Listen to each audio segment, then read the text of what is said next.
Salut à tous, c'est Foot No Limite et aujourd'hui on se retrouve pour une nouvelle vidéo. Une vidéo en compagnie de Johnny comme d'hab. Comment ça va les gars? Ça va super. Du coup, voilà. J'ai fait une vidéo tout à l'heure sur les copyrights. Le petit coup de gueule. Parce que cette vidéo on l'a faite avec une musique de fond. Donc on avait déjà fait une vidéo sur le derby comme ça, un petit débat. Mais avec une musique de fond. Et on nous avait copyright en fait. Donc on avait juste mis 3 heures à faire la vidéo. Mais bon. On nous a copyright à la fin, on n'a pas pu mettre en ligne la vidéo, du coup on est obligé de recommencer sans musique de fond, sans rien, donc du coup c'est un peu triste, mais j'espère que ça va vous plaire quand même. Du coup voilà, on a tout expliqué dans l'ancienne vidéo, donc si vous voulez savoir, c'est dans l'ancienne vidéo coup de gueule copyright, voilà.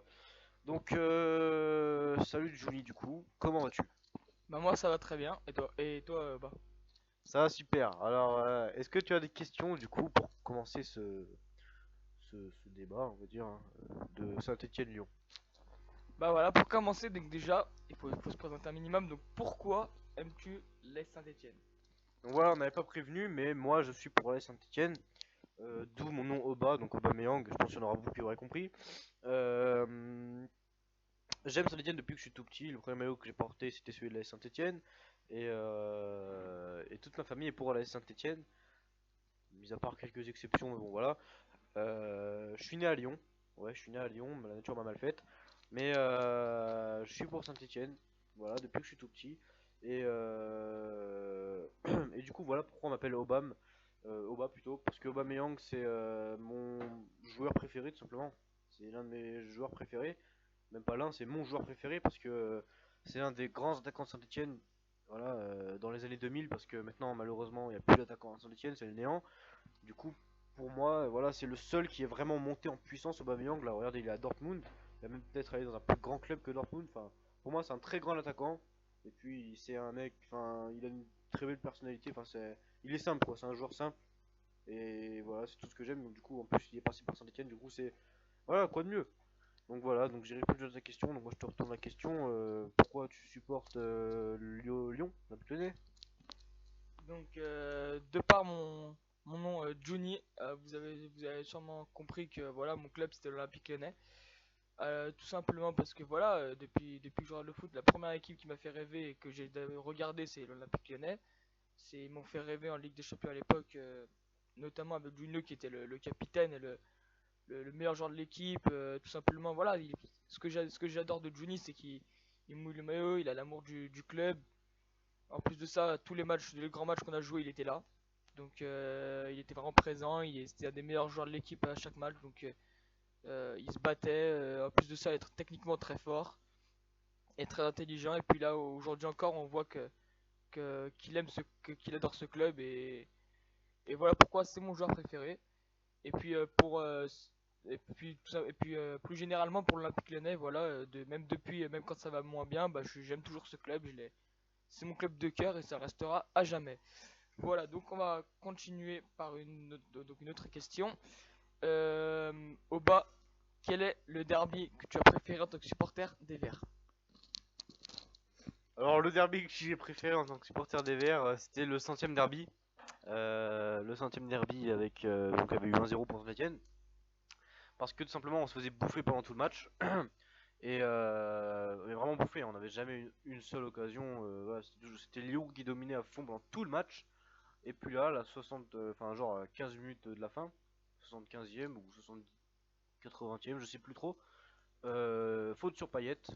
Je crois même que c'était, si je me rappelle bien, c'était l'autre russe qui avait fait la faute sur Payet. Bon, bref, ouais, ouais, Kallström, voilà. Et qui avait fait la faute sur Payet. C'était à 20-25 mètres. Et pleine lucarne, voilà, il la tire parfaitement, Payet, hein, comme à son habitude. Même à l'époque, il était énorme au coup franc. Voilà, Hugo Lloris n'a pas pu l'arrêter, c'était trop fort pour lui. Du coup, bah voilà, 1-0 pour les Verts, centième derby, c'était magnifique. Pour moi, c'était mon plus grand derby parce que c'était énorme. Voilà, on se faisait bouffer tout le match. C'était un beau match hein, parce qu'on on les voyait, les joueurs saint se défendaient comme ils pouvaient, avec ce qu'ils avaient, comme des chiens. Et c'est ça que j'ai aimé et que voilà, on méritait peut-être pas cette victoire pour le coup, mais j'étais tellement content quand on avait gagné 1-0 comme tous les supporters de Saint-Etienne à cette époque. Et puis voilà, centième derby est à nous. Et il restera toujours à nous. Et du coup, voilà, donc ça restera mon plus grand derby. Donc voilà. Et toi, Juni, quel est ton plus grand derby de ta vie? Alors, je vois déjà qu'Oba est très chambreur sur Hugo Lloris. Je tiens à dire que Kim Karlstrom n'est pas russe mais suédois. Puis deuxièmement, les tirs de coup franc, s'il faut comparer avec un Lyonnais, pas besoin de chercher bien loin. Juni le surpasse Payet 1000 fois. Voilà, donc moi mon plus grand derby c'est le derby de 2006 entre Lyon et Saint-Etienne, évidemment.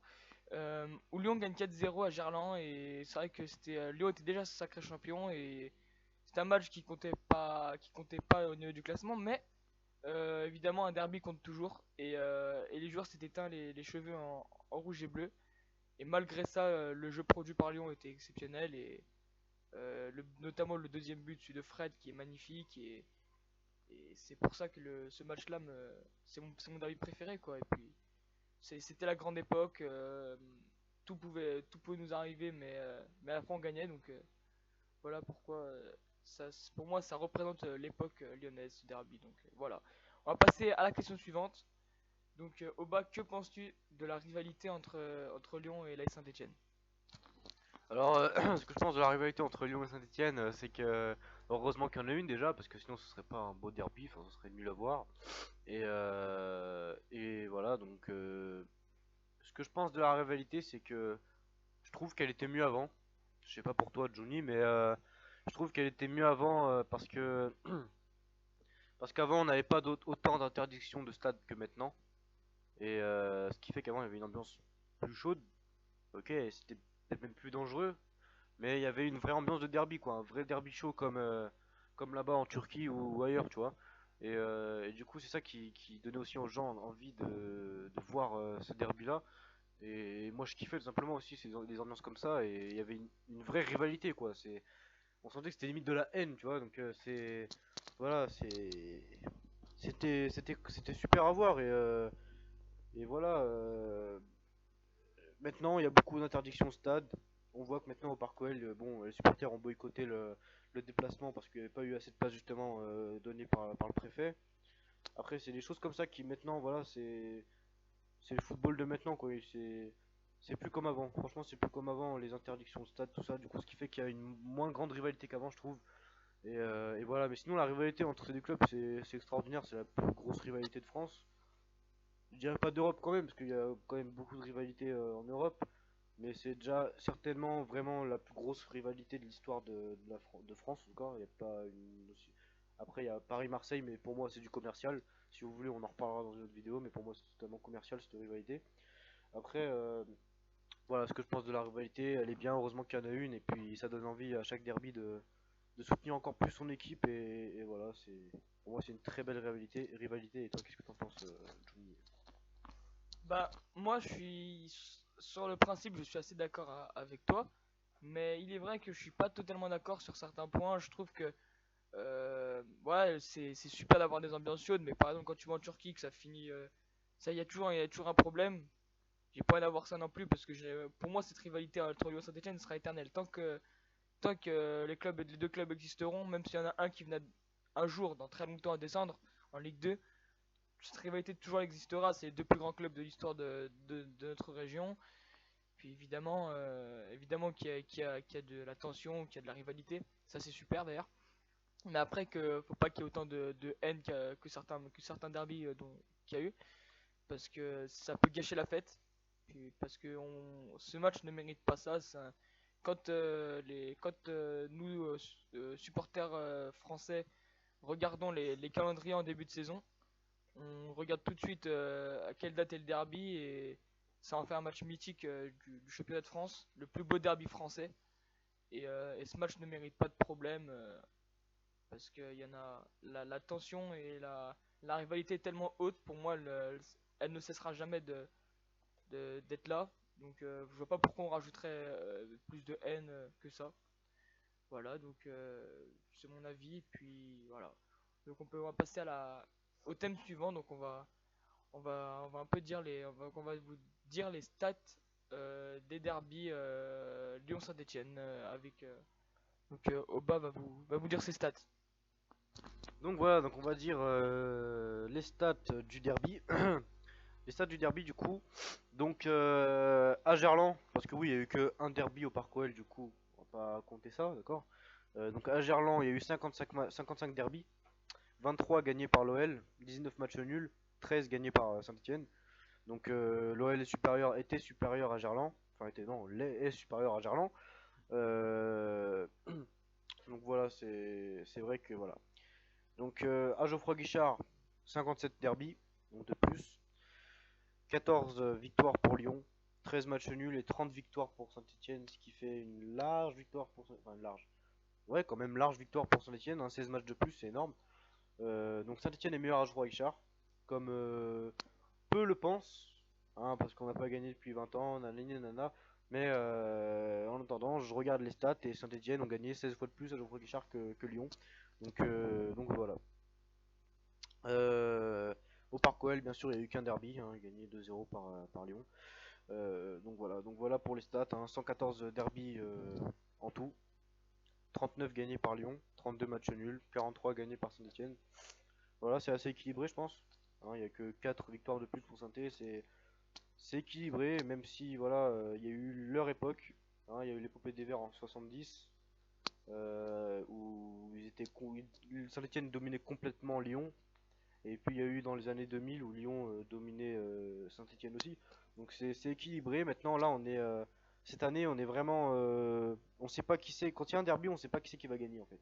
Voilà, alors qu'avant on savait directement qui c'est qui allait gagner. Maintenant c'est mitigé, on peut pas savoir. Donc c'est ça qui est bien maintenant aussi dans les derbies et c'est ça qui change. Je sais pas ce que t'en penses toi de ces stats là, Johnny. Bah, je crois que t'as tout résumé, ce que je voulais dire. Après, moi je tenais à revenir sur quelque chose, c'est qu'il y a beaucoup de gens qui, voilà, ça c'est un de mes points, hein, moi, que je dis souvent, que quand je parle de foot, je dis souvent ça. Pour moi, les statistiques ne veulent pas dire grand-chose. Là, en l'occurrence, dans cette rivalité Lyon-Saint-Etienne, là pour le coup, elles veulent dire quelque chose. Elles veulent dire tout simplement que, voilà, sur toutes les confrontations, 4 victoires de plus pour Saint-Etienne, sur le nombre de confrontations qu'il y a eu. Voilà, le centième derby était en 2010, là on est 7 ans plus tard, ça fait qu'il y a eu encore pas mal de matchs depuis. Et tout simplement, on voit qu'il n'y a que 4 victoires d'écart entre deux équipes, ça fait un derby extrêmement équilibré. Et ça, c'est super que, voilà, comme a dit Oba, les derbys sont toujours disputés, il y a toujours de l'engagement, il y a toujours, voilà, il y a toujours un match hyper intéressant à regarder. Que ce soit pour nous supporters stéphano ou lyonnais ou pour les supporters qui n'ont rien à voir avec Saint-Etienne et Lyon. Voilà, et puis donc voilà, pour revenir aux statistiques, notamment on en reparlera dans d'autres vidéos qui sont dédiées à des joueurs de classe mondiale, où on les compare en termes de statistiques. Pour moi, ça ne veut rien dire, mais enfin bon, ça on y reviendra dans d'autres vidéos. Donc maintenant, on va aborder le sujet des palmarès au bas. Donc voilà, les palmarès pour Saint-Etienne, donc c'est moi qui vais m'en occuper après, il vous dira celui de Lyon. Donc on a bien sûr championnat de France en Ligue 1, 10 fois champion. Donc voilà pourquoi on a l'étoile en haut, hein. Tout le monde le sait, hein, parce que nous avons l'étoile. Voilà. 3 fois vice-champion, d'accord. 6 fois vainqueur de la Coupe de France, ce qui est pas mal. 3 fois finaliste. En Coupe de la Ligue, vainqueur en 2013. Voilà, on s'en rappelle tous, hein, face à Rennes, but de Brandao. Voilà, après on le critique, mais bon. Enfin bref. Une coupe Charles Drago, 2 fois vainqueur. En Ligue 2, on a été 3 fois champion, ouais, ça compte quand même. En Ligue 2, hein, 3 fois champion, comme Strasbourg, je crois. Euh, Trophée des champions, 5 fois vainqueur. Voilà. Euh, la coupe Gambardella, 3 fois vainqueur aussi, 5 fois finaliste. On peut aussi parler des féminines. Après, je sais que les féminines de Lyon sont beaucoup plus supérieures que celles de Saint-Etienne, ça on va pas trop parler dessus, mais voilà, on a eu Challenge de France féminin, il y a eu vainqueur en 2011 et finaliste en 2013. Et le championnat de France amateur, ouais, aussi les amateurs de saint qui ont gagné, qui ont été 4 fois champions du championnat de France amateur. Donc voilà. Maintenant, on va passer au plus important, les compétitions internationales. Donc à l'époque des Verts, franchement, mais parce que les années 2000, on est en Europa League, mais ça dépasse pas les huitièmes, quoi. Donc c'est pas vraiment une grosse performance internationale. Donc bon, voilà. En Coupe des clubs champions européens, donc en gros, la Ligue des champions. Finaliste en 76, demi-finaliste en 75 et quart finaliste en 77. C'était l'épopée des Verts. C'était là, c'est de là que vient les 10 titres. C'est de là que vient l'histoire de Saint-Étienne. Et voilà, c'est de ça qui fait un club extraordinaire de Saint-Étienne. Voilà. Et une coupe UEFA, donc c'est l'Europa League maintenant. Deux fois quart finaliste en 80 et en 81. Voilà. Donc voilà pour le palmarès de Saint-Étienne qui est bien rempli. Voilà. Et toi, tu peux nous dire le palmarès de Lyon du coup, Tony? Et bah, avec plaisir. Donc, l'armoire à trophée lyonnaise est très bien remplie aussi. J'entends Oba qui dit voilà, l'étoile c'est bien beau, l'étoile, les 10 titres, c'est super, c'est exceptionnel pour vous, mais Lyon a les 7 titres consécutifs que Saint-Etienne n'a pas. Et puis l'armoire à trophée lyonnaise est très très bien remplie aussi. Donc c'est 7 titres du championnat de France pour l'Olympique Lyonnais que ça, comme je vous ai dit précédemment, de 2002 à 2008 et plusieurs fois, même pas mal de fois vice-champion. Ensuite, 8 trophées des champions remportés, même 9, excusez-moi, de 2002 à 2007, puis un autre avant en 1973 et un après en 2012. Euh, une Coupe de la Ligue remportée en 2001 et 4 fois finaliste avec cette Coupe de la Ligue nous maudit. Une Coupe Intertoto quand même en 97. 5 fois vainqueur de la Coupe de France 64, 67, 73, 2008 et 2012 et 3 fois finaliste. On a nous aussi remporté 3 championnats de France de Ligue 2. Et après, donc, on va passer au sommet du football, donc tout ce qui est Coupe d'Europe. Alors nous, Lyon, une demi-finale de Ligue des Champions en 2010. Alors ça, on va commencer par Ligue des Champions. Donc les 7 demi-finales en 2010. Euh, 3 quarts de finale 2004, 2005 et 2006. Qui laissent de très mauvais souvenirs, notamment 2005 avec le penalty non sifflé sur Nilmar et 2006 avec ce but à la 87e d'Inzaghi. On y reviendra peut-être un autre jour, mais c'est des très mauvais souvenirs pour tous les supporters lyonnais. Puis 4 fois 8ème de finaliste 2007, 2008, 2009 et 2011. Pour aborder aussi la Ligue Europa qui s'appelait avant, comme vous avez dit au bas, la Coupe UEFA. Il y a tout simplement deux quarts de finale en 67, 67 et 99 pour ce qui était de la Coupe UEFA. Et puis l'Europa League, un quart de finale en 2014 éliminé par la Juventus. Et bien sûr, très récemment, cette demi-finale contre l'Ajax Amsterdam qui a malheureusement nous a pas souri. En... Voilà, mais bon, c'est quand même un très beau palmarès. Et puis bien sûr, une coupe d'Europe qui n'existe plus aujourd'hui, la C2 qui était la coupe des coupes. On a fait une demi-finale en 1964. Donc ça fait, donc voilà, on venait à revenir sur ces palmarès, excusez-moi, parce que c'est les deux plus beaux palmarès c'est deux des plus beaux palmarès du football français. Que ce soit Saint-Etienne avec ses 10 titres de champion et ses épopées en Coupe d'Europe, et Lyon ses 7 titres consécutifs et ses épopées en Coupe d'Europe. Donc pour moi, cette rivalité doit être toujours euh, doit être toujours bien et ne doit pas être atteint par la haine. Nous, voilà, Oba est un de mes meilleurs amis et vice versa. Donc voilà, ça montre qu'un Stéphano et un Lyonnais peuvent très bien s'entendre et, euh, et je vois pas pourquoi entre guillemets on se cracherait dessus parce que voilà, chaque club a eu son histoire et chaque club a eu ses épopées et je vois pas pourquoi voilà, il y aurait une mauvaise rivalité. Donc là, je vais laisser Oba conclure ce débat, cette sorte de débat pour parler du derby. Donc voilà la conclusion. Tu l'as dit là, Johnny, ou tu viens de le dire la conclusion? Ouais. Donc bah moi, ma version des faits du coup pour la conclusion, c'est que c'est le derby et que la rivalité du coup est indispensable pour faire un bon derby. Et oui, on n'est pas, il est bien lyonnais, il est bien pour Lyon, je suis bien pour Saint-Etienne, et pourtant on se frappe pas, on se tue pas, on s'insulte pas. Enfin, on s'insulte ça, voilà, mais on se frappe pas et on se tue pas en tout cas. Et voilà, c'est pas parce que on est en rivalité qu'on doit automatiquement ne pas être. Enfin voilà, vous m'avez compris.